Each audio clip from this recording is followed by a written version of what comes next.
अब अगर आप ये वीडियो देख रहे हो तो आई होप आपने इसका पिछला पार्ट देख लिया है, और अगर नहीं तो इसका लिंक आपको आई बटन और डिस्क्रिप्शन में मिल जाएगा। जी से देखना ना बोलेगा, वरना ये वीडियो आपके पल्ले नहीं पड़ेगी।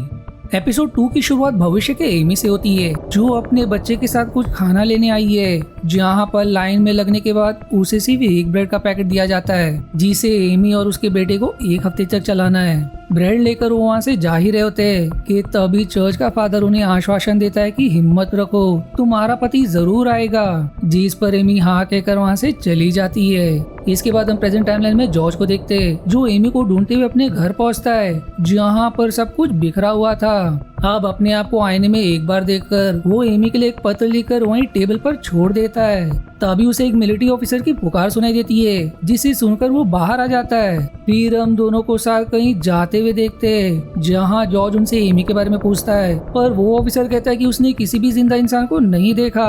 अब आगे बढ़ते हुए उन्हें एक छोटे बच्चे की रोने की आवाज सुनाई देती है, जिसे सुनकर वो उस बच्चे को ढूंढने की कोशिश करते हैं, और उस बच्चे की रोने की आवाज सुनकर एलियन उस बच्चे को अपने लेजर बीम से मार डालते हैं, जिसे देखकर जॉर्ज का दिल सहम जाता है। इसके बाद अब जॉर्ज और वो ऑफिसर आगे चलते हुए कुछ दूसरे पुलिस ऑफिसर से मिलते हैं। जॉर्ज उनसे भी एमी के बारे में पूछता है, जिस पर वो कहते हैं कि वहाँ से कोई भी जिंदा नहीं आया, और तुम हमारे साथ उस पत्थर को जो कल गिरा था उसे बर्बाद करने में हमारी मदद करो। इस पर जॉर्ज कहता है कि उसकी पत्नी प्रेग्नेंट है, इसलिए मुझे अपनी पत्नी को ढूंढना जरूरी है। लेकिन इस पर वो ऑफिसर जॉर्ज पर बंदूक तान देता है, इसलिए मजबूरन जॉर्ज को दूसरा पत्थर बर्बाद करने के लिए जाना पड़ता है। इसके बाद हम फ्यूचर एमी को देखते हैं, जो अपने बेटे के साथ एक कमरे में बैठकर कपड़े सिल रही होती है। वहीं उसका बेटा एक बुक पढ़ रहा होता है, जो वो किताब होती है जिसमें जब एलियंस ने धरती पर हमला किया था, जहां किताब में सोल्जर्स को एलियन से लड़ते देखकर उसका बेटा अपनी माँ से सवाल करता है कि क्या पापा भी एलियन से लड़ते थे। इस पर फ्यूचर एमी कहती है कि हाँ बिल्कुल, तुम्हारे पिता उस एलियन से लड़े थे। इस पर वो फिर से पूछता है कि क्या वो एक सोल्जर थे, जिस पर वो कहती है कि वो एक बहुत ही बहादुर इंसान थे।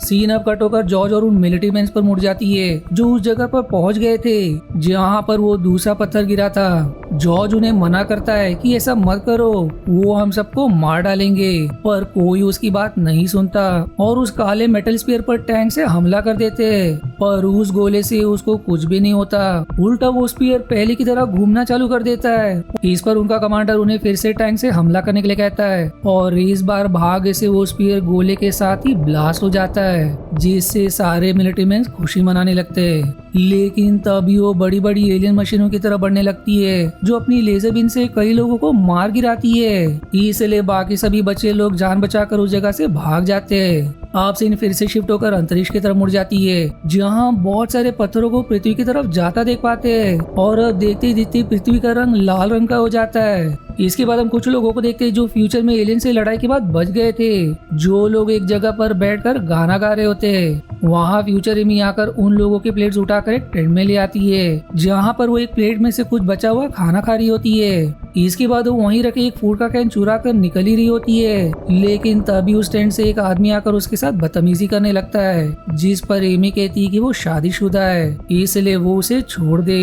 जिस पर वो उसे छोड़ भी देता है। आप सीन कट होकर प्रेजेंट समय में एमी पर मुड़ जाती है, जो एम्पीरियल बिल्डिंग के सीढ़ियों पर बैठे जॉर्ज का इंतजार कर रही थी। लेकिन तभी वहाँ पर भी एलियंस आ जाते हैं, जो अपनी मशीनों से चारों तरफ तबाही मचाने लगते हैं। फ्रेडरिक अब एमी और बाकी सबके साथ मिनिस्टर को लेके भागते हैं, जिसके बाद उन्हें पास में एक अंडरग्राउंड टनल दिखाई देता है, और तभी एलियंस अपनी मशीन से काले रंग का धुआं छोड़ते हैं। यहाँ फ्रेडरिक और एमी तो भागकर टनल तक पहुंच जाते, पर मिनिस्टर उस धुएं में फंस जाते, और अब वो ब्लैक स्मोक टनल के अंदर ना आ जाए, इसलिए वो टनल से गेट बंद करने वाले होते। लेकिन इतने में जैसे तैसे करके मिनिस्टर अंदर पहुंच ही जाते। उसके बाद वो गेट बंद करके टनल के अंदर की दूसरी तरफ जाने लगते, पर मिनिस्टर उस काले स्मोक को इनहेल करने की वजह से उनकी तबीयत बिगड़ने लगती है, जिनके मुंह से काले रंग का खून भी बहने लगता है, जिसे देखकर एमी और फ्रेडरिक दोनों ही वहाँ से भागने लगते। वहीं उन मशीनों को लंदन में तबाही मचाते हुए जॉर्ज भी दूर से देख रहा होता है।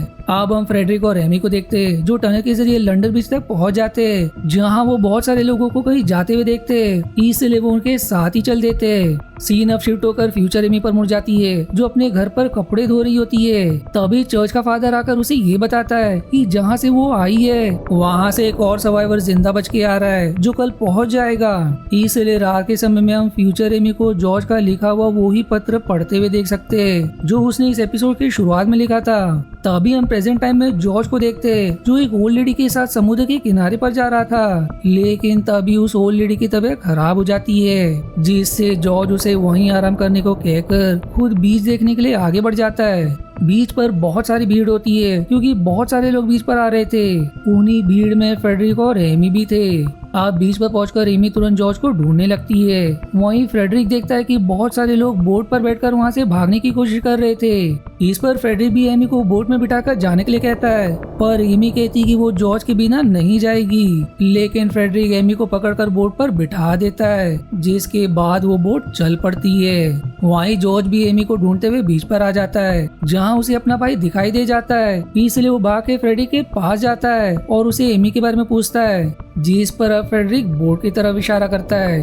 अब बोट में वो एमी को देखकर जोर से चिल्लाता है, जिसकी आवाज सुनकर एमी भी जॉर्ज को देख लेती है और बोट से कूदकर जॉर्ज की तरफ आने लगती है। लेकिन तभी वहाँ पर एलियन मशीन आकर उन पर हमला कर देते हैं, जिससे उस नाव में सवार एक बच्ची को छोड़कर बाकी सारे मारे जाते हैं। इसलिए अब जॉर्ज और एमी उस बच्ची को लेकर फ्रेडरिक के साथ भाग पड़ते हैं। सीन अब कट होकर भविष्य पर मुड़ जाती है जो उस सर्वाइवर के आने का वेट कर रही थी, और तभी सामने से कोई आता है और वो होते भी मिस्टर ओगिलवी है, जिन्हें देखकर एमी की खुशी का ठिकाना नहीं रहता। जिसके बाद वो दोनों घर आ जाते हैं। घर आने के बाद वो ओगिलवी से सवाल करती है कि अब तक वो कहाँ थे। इस पर वो बताते कि वो मौत के बवंडर में फंसे थे।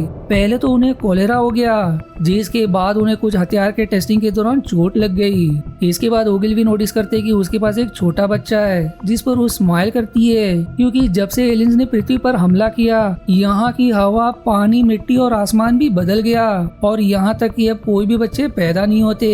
एमी इकलौती है जिसके पास एक बच्चा है। फिर ओगिलवी एमी से जॉर्ज के बारे में पूछता है, जिस पर एमी कहती कि मैंने उसे खो दिया, जिसके बाद से मैंने उसे कभी नहीं देखा। सीन अब कट होकर प्रेजेंट समय में आ जाती है जहाँ जॉर्ज, एमी, फ्रेडरिक और वो छोटी बच्ची और एक बूढ़ी लेडी ये पांचों एक ऑर्फेनेज में पहुंचते हैं। सफर के दौरान जॉर्ज को एक गुड्डा मिलता है जिसे वो छोटी बच्ची को दे देता है और फिर कुछ देर बाद वो थोड़ी आराम करने का तय करते हैं। फ्रेडरिक और एमी फिर वहाँ खाने पीने और दूसरे जरूरी सामान ढूंढने लगते हैं, पर जब एमी वहाँ पास के वाटर टैप को चलाती है तो उसमें से काले रंग का पानी बाहर आता है, जिससे वो हताश होकर आगे निकल जाती है। और वहीं उसे जॉर्ज भी मिलता है जिसे गले से लगाकर वो दोनों आपस में बातें करते हैं। लेकिन तभी फिर से वहाँ से एलियन गुजरते हैं, जिससे बचने के लिए सभी लोग टेबल के नीचे छिप जाते हैं। इसके बाद हमें फ्यूचर एमी और ओगिलवी की बातचीत दिखाई जाती है, जिस पर एमी कहती कि एलियंस तो अब मर गए, लेकिन उन्हें हमने नहीं मारा। यानी कि जब एलियंस यहाँ आए और उन्होंने हमला किया,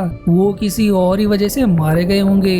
मुझे याद है जब एलियंस अपने मशीन से बाहर निकले तो मैं वहीं पर थी। जिसे जानकर अब ओगिलवी एकदम हैरान। वो फिर से एक और सवाल करता है कि क्या वो लोग मशीन छोड़ के बाहर निकले थे। इस पर अब एमी पुरानी बातें याद करते हुए सीन पीछे मुड़ जाती है, जहाँ पर हम एमी, जॉर्ज और फ्रेडरिक को एक दरवाजे के सामने खड़ा देखते हैं जो खुला हुआ था। एमी यहाँ पर कहती है कि उनकी मशीन रुक गई है, क्या लगता है कि वो क्यों रुके होंगे। इस पर फ्रेडरिक कहता है कि शायद वो आराम करने के लिए रुके होंगे, इसलिए अब एमी बाहर जाने की बात करती है। लेकिन फ्रेडरिक उसे आज रात यहीं रुकने का सुझाव देता है, जिसके बाद एमी आगे बढ़कर दरवाजा बंद कर देती है। और इसी सस्पेंस के साथ ये एपिसोड 2 भी यहीं समाप्त हो जाती है। अब अगर आपको इसके आगे के पार्ट देखने हैं तो इसका लिंक आपको आई बटन या डिस्क्रिप्शन में मिल जाएगा। मिलते हैं इसके अगले पार्ट के एक्सप्लेनेशन में। तब तक के लिए धन्यवाद दोस्तों। आशा है आपको मेरी एक्सप्लेनेशन पसंद आई। यदि हाँ तो प्लीज वीडियो को लाइक करना और चैनल को सब्सक्राइब करके सपोर्ट करना ना भूलें। मिलते हैं अगले एक्सप्लेनेशन वीडियो में। तब तक के लिए धन्यवाद दोस्तों।